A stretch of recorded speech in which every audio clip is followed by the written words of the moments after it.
എന്താണോ ചേച്ചി കടിയുണ്ടോ? ഇല്ല, കടി ഉണ്ടായിപ്പൊരുത്തരും വന്നില്ല. കടി തീർന്നപ്പോഴാണ് ഓരോരുത്തർ വന്നത്. വൈകുന്നേരത്തേക്ക് കടിയാവോ? 3 മണിയോടെ കടിയാകും, ചിലപ്പോ 4 മണി. എന്നാലേ കടിയാകുമ്പം വരാം. ഓ ആയിക്കോട്ടെ. ആയിക്കോട്ടെ. കടി ഉള്ളപ്പോ വരികയല്ല, ഇല്ലാത്തപ്പോ വരും. കടി ഉണ്ടാന്ന് ചോദിച്ചിട്ടുണ്ട്.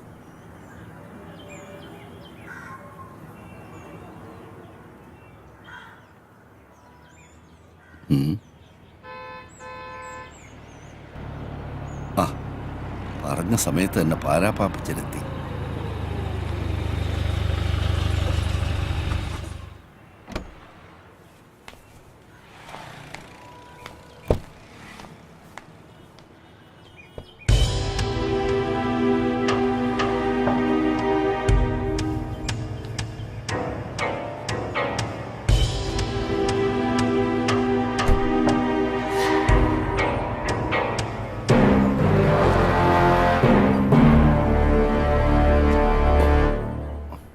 ശ്രീധര, താൻ മുറിയിലോട്ട് വാ.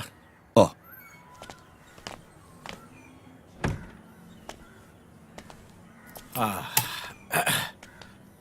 മാത്യു, താഴെ വണ്ടിയുടെ ഡിക്കില് എന്റെ പെട്ടിയുണ്ട്, അതിങ്ങ് എടുത്തിട്ട് വാ. പിന്നെ മുറി പറഞ്ഞിട്ടുണ്ട്. ശരി.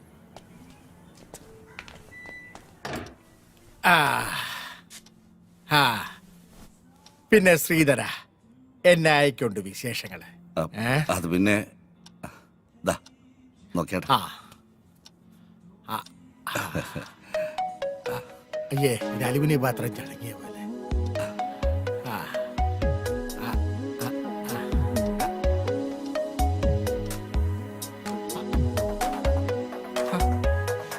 ഇതേതാടാ? നല്ലോ, ഇതാരാടോ? നോക്കട്ടെ.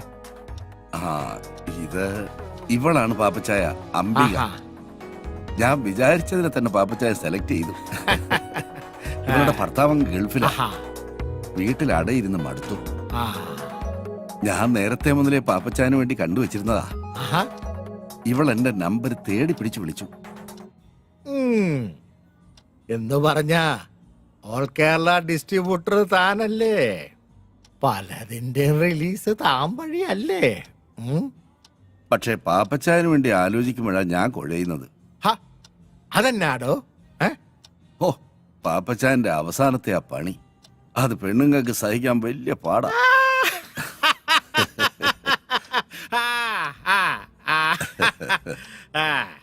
ഒരുമാതിരി അവളുമാര് സഹിക്കുകയല്ല. അതിനെയല്ല അവളുമാര് പരിഭവം പറയും. ചിലരെന്നോട് കംപ്ലൈന്റ് പറയുകയും ചെയ്യും. എന്നായാലും എന്താടോ, കാശല്യോ കൊടുക്കുന്നേ? പിന്നെ ഇവള് മതി ഒരു 4 ദിവസത്തേക്ക്. ഓ, 4 ദിവസത്തേക്കോ? അതെ, വേറൊന്നും കൊണ്ടല്ലടോ. ഇത്തവണ ശരിക്കൊന്ന് ആഘോഷിക്കാന്ന് വിചാരിച്ച്. ഏതാ? നടക്കട്ടെ നടക്കട്ടെ.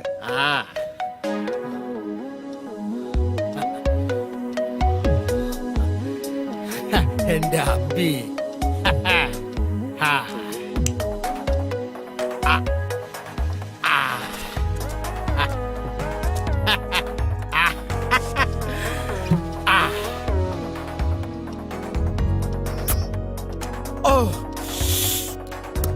അമ്പി, ഈ പോരെ, ഇതേലൊരെണ്ണം പിടിപ്പീരേ.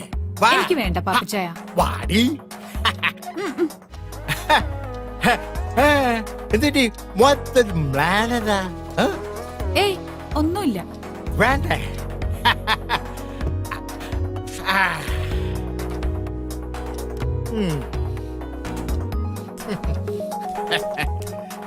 പാപ്പച്ചായൻ എന്നെ എന്നാ വിളിച്ചേ?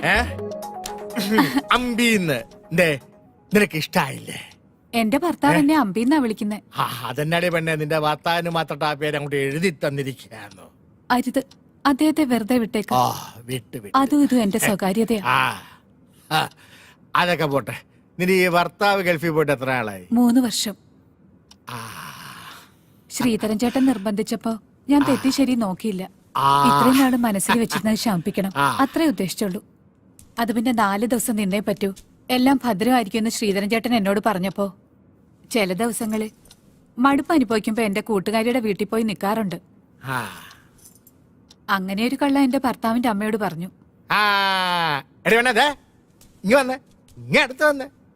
ദേ മിടിക്ക മിടിക്ക്. ഞാൻ എത്രാമത്തെയാ പാപ്പച്ചായന്റെ ലിസ്റ്റിൽ? ഇതിന്റെയൊക്കെ ലിസ്റ്റ് ആരും നോക്കുന്നു? കള്ളൻ. ആ എടി പെണ്ണെ, നീ അപ്പൊ പോയല്ലേ? അതെ, ഉച്ചയ്ക്ക് മുന്നേ വീട്ടിലെത്തണം, അല്ലെങ്കിൽ ഞാൻ പാപ്പച്ചായന്റെ കൂടെ വരേണ്ടി വരും.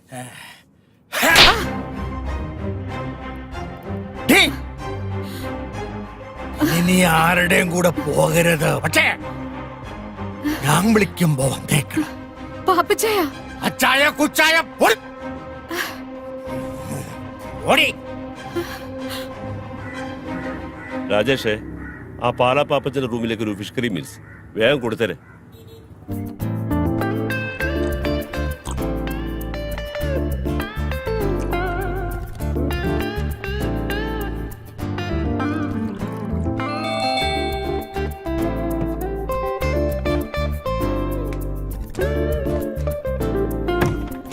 ആ ചേട്ടനാ, വാ ആഹാ, ഓരോന്നൊഴിക്കട്ടെ.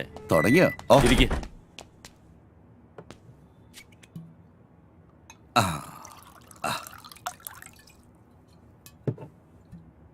ഞാൻ ശ്രീധരേട്ടനോടൊരു കാര്യം ചോദിച്ചോട്ടെ, പല പ്രാവശ്യം ചോദിക്കണമെന്ന് തോന്നിയിട്ടുള്ളതാ. ചോദിച്ചോ. ഈ കൂട്ടിക്കൊടുക്കുന്നതില് എന്തെങ്കിലും കുറ്റബോധം ഉണ്ടോ?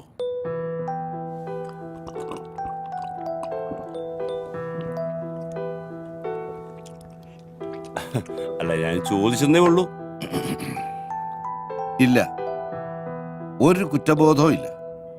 ജീവിക്കണം, കൂടെയുള്ളവരെ ജീവിപ്പിക്കണം. എന്റെ മോടെ പഠിപ്പ് മുടങ്ങരുത്. അങ്ങനെ ചിന്തിച്ചാൽ എവിടാ കുറ്റബോധം?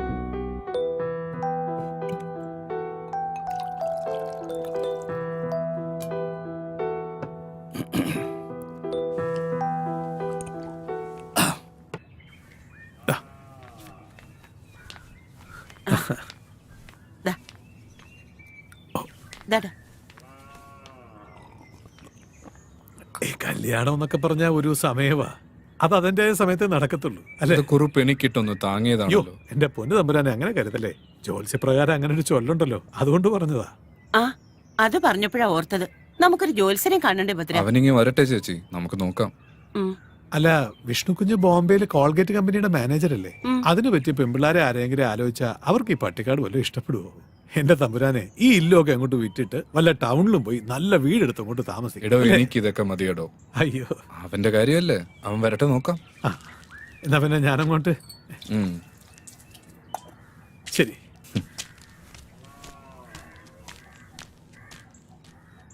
പാവം, ഇവിടുന്ന് കിട്ടുന്നതുകൊണ്ടാ അയാളുടെ കുടുംബം കഴിയുന്നത്.